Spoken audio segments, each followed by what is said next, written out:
Assalamualaikum warahmatullahi wabarakatuh. Bagaimana kabarnya hari ini anak-anak?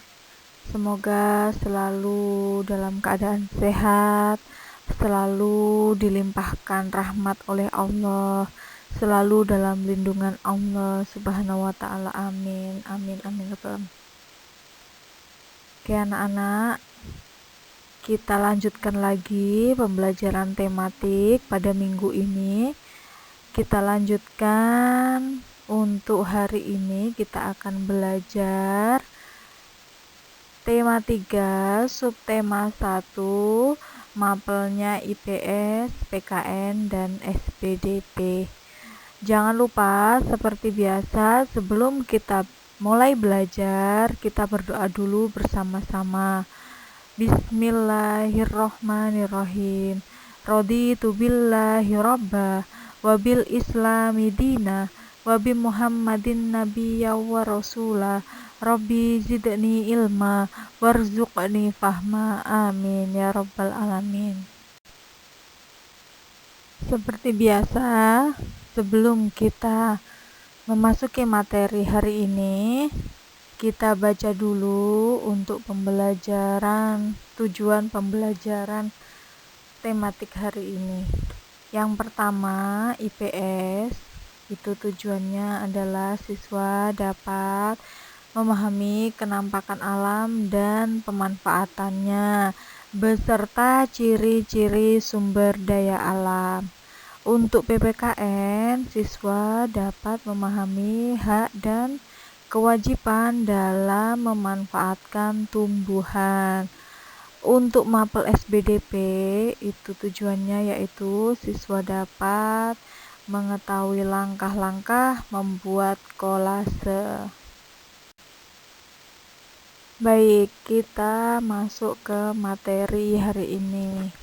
Nah, yang pertama adalah kenampakan alam dan pemanfaatannya.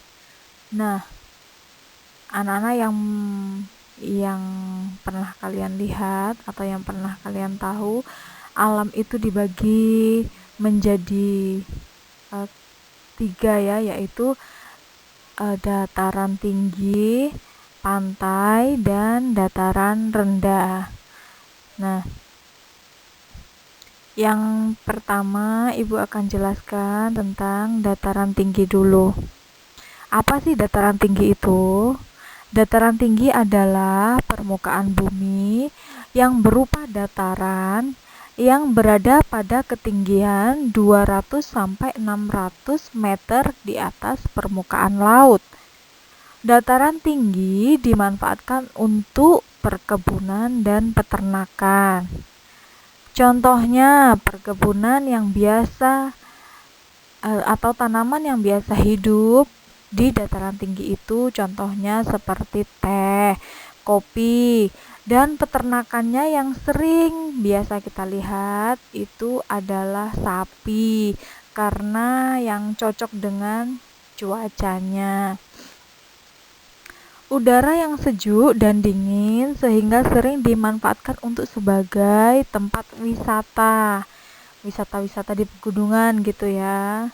Mata pencaharian penduduk dataran tinggi itu umumnya petani dan peternak.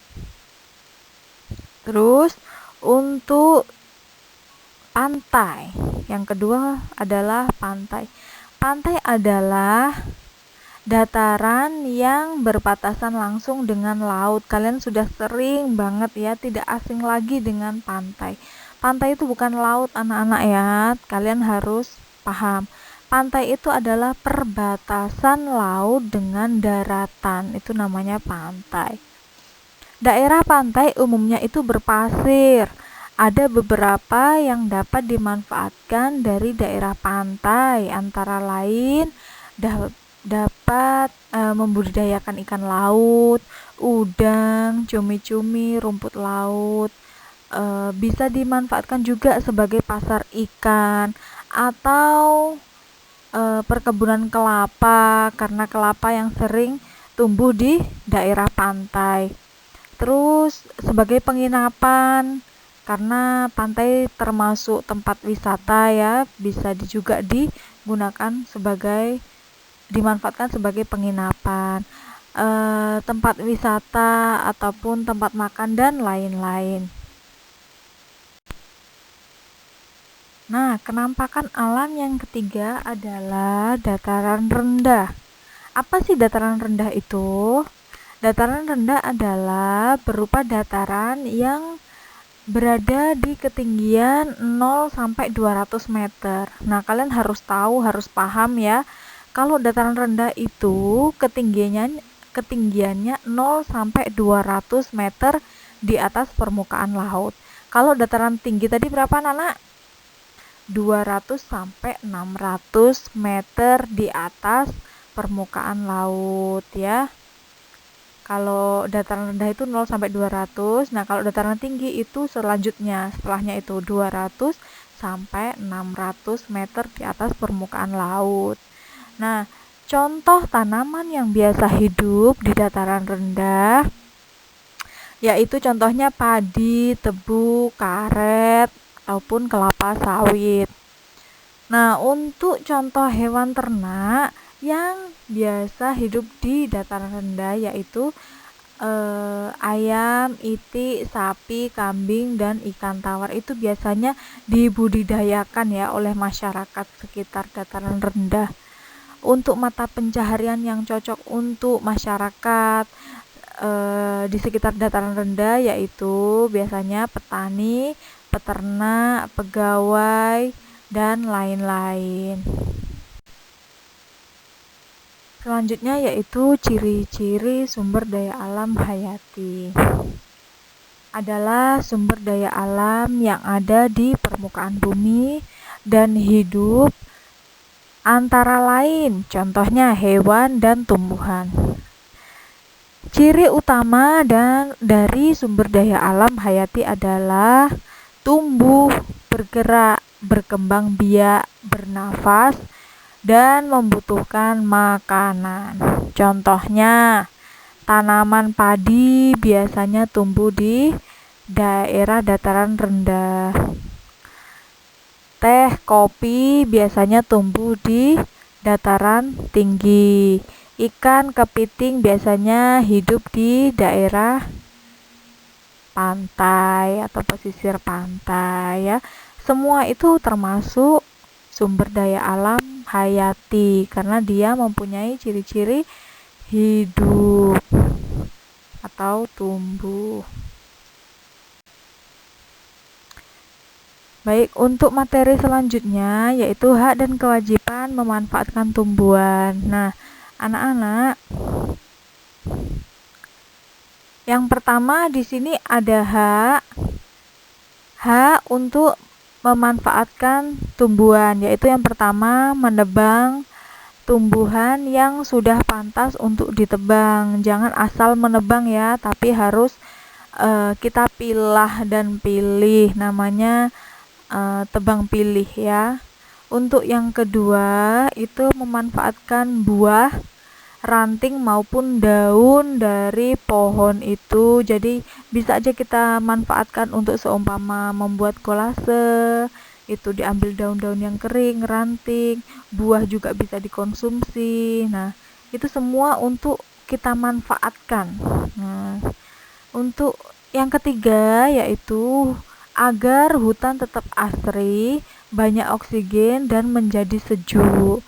Nah, kenapa kok harus dilakukan tebang pilih? Karena itu tadi, agar tidak gersang. Kalau hutannya gundul itu rasanya kan gersang, panas gitu ya. Tapi kalau hutan itu tetap terjaga keasriannya, masih banyak pepohonan, terus setelah menebang itu juga kita harus menanam kembali, jangan asal tebang aja, tapi juga kita harus bertanggung jawab dengan cara menanam kembali, menjaganya. Terus pohon-pohon yang besar aja yang ditebang, jangan semua asal ditebang gitu aja ya, kasihan nanti hutannya jadi gundul, dampaknya juga nanti akan jadi banjir dan sebagainya. Untuk yang keempat yaitu kayunya juga dapat digunakan untuk bahan pembuatan kertas. Bahan utama pembuatan kertas itu adalah kayu. Maka itu kalau kita tidak menjaga hutan itu, nanti lama-lama bahan dasar pembuatan kertas itu akan semakin sulit didapat. Nah, untuk kewajiban yang harus kita lakukan agar terjaga keasrian dari tumbuhan itu tadi ya, kita juga harus memperhatikannya. Yang pertama caranya yaitu kita bisa menyiram tumbuhan agar nutrisinya terpenuhi. Jadi tidak gampang mati, dikasih pupuk, diberi air, disiram gitu. Untuk yang kedua, tidak asal tebang tumbuhan kayak yang Ibu sudah jelaskan tadi ya. Pilihlah, kalau menebang itu dipilih pohon yang sudah layak untuk ditebang. Untuk yang ketiga yaitu tidak menebang pohon setiap hari, karena tumbuhan pohon itu tumbuh juga butuh waktu yang lama. Kalau setiap hari ditebang itu lama-lama juga akan cepat gundul karena tidak disesuaikan dengan tumbuhnya pohon itu tadi. Untuk yang keempat yaitu menebang pohon tidak boleh sembarangan, bisa dilakukan dengan tebang pilih, atau setelah menebang itu harus dilakukan reboisasi. Hak dan kewajiban dalam kehidupan sehari-hari. Sebenarnya hak dan kewajiban itu bisa kita terapkan dalam lingkungan kehidupan sehari-hari ya. Tidak harus yang besar, kita harus menanam pohon di hutan atau sebenarnya enggak. Cuma kita bisa mulai dari hal yang kecil dulu, mulai dari lingkungan rumah kita contohnya ya.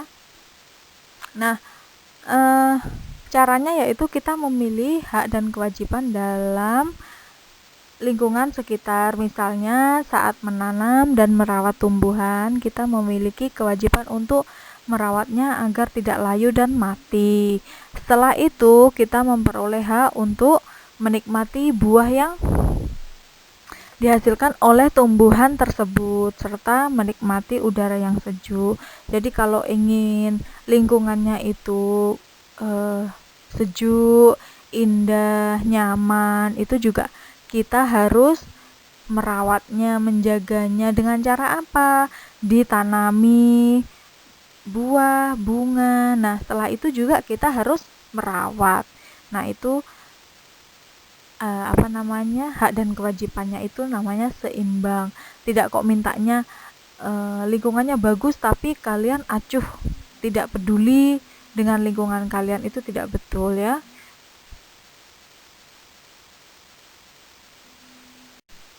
Baik, materi selanjutnya yaitu langkah-langkah membuat kolase. Apa sih kolase itu? Kolase adalah karya seni yang dibuat dengan cara menempel suatu bahan pada media sehingga menjadi karya baru. Bahan untuk membuat kolase itu biasanya kertas bekas, daun-daun kering, ranting, atau bunga kering. Untuk langkah-langkah membuat kolase, itu yang pertama, tentukan tema kolase yang akan kalian buat. Jadi sebelum membuat kolase itu pikirkan dulu kira-kira kalian mau buat apa ya. Nah, setelah itu pilihlah bahan alam yang akan dibuat. Nah, setelah kalian memikirkan tema atau kalian mau buat apa, setelah itu nanti kalian pikirkan bahan yang cocok dengan tema kalian. Nah, yang ketiga, potonglah bahan sesuai kebutuhan, kemudian tempelkan pada media dengan rapi. Kalau kertas, kalian bisa memotongnya. Kalau dengan biji-bijian, berarti kalian harus membuat polanya terlebih dahulu agar bentuknya nanti menjadi rapi. Nah, itu contohnya. Yang di bawah itu contohnya. Yang pertama itu kupu-kupu. Kupu-kupu itu bahan untuk membuat kolasenya, bahan dasarnya adalah biji-bijian. Nah, untuk yang kedua itu gambar badak bercula. Nah, itu bahan dasar pembuatan kolasenya adalah potongan kertas. Yang ketiga ada gambar Doraemon. Itu juga dari potongan kertas kecil-kecil yang ditata rapi hingga menjadi cantik seperti itu. Untuk yang keempat itu juga dari biji-bijian. Jadi kalian nanti bisa menentukan bahannya itu boleh tidak harus dari biji-bijian, tapi boleh dari kertas bekas, daun kering, ranting, bunga kering juga boleh.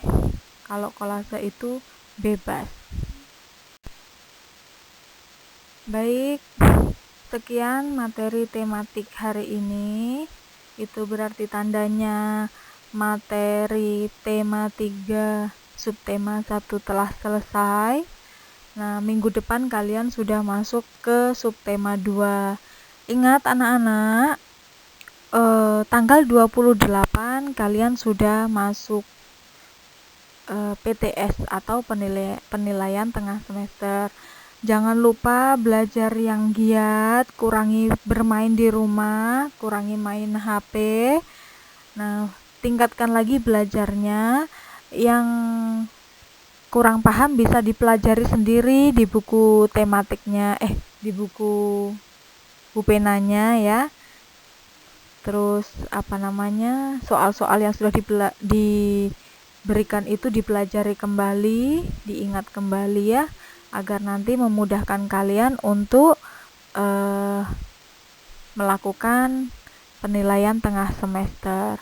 Untuk hari ini kalian tidak ada tugas, kalian bisa belajar sendiri buku Bupena ataupun di uji kompetensinya subtema 1. Oke, baik. Jika ada kurang lebihnya, Ibu mohon maaf. Akhirul kalam. Wabillahi taufik wal hidayah, waridho wal inayah. Wassalamualaikum warahmatullahi wabarakatuh.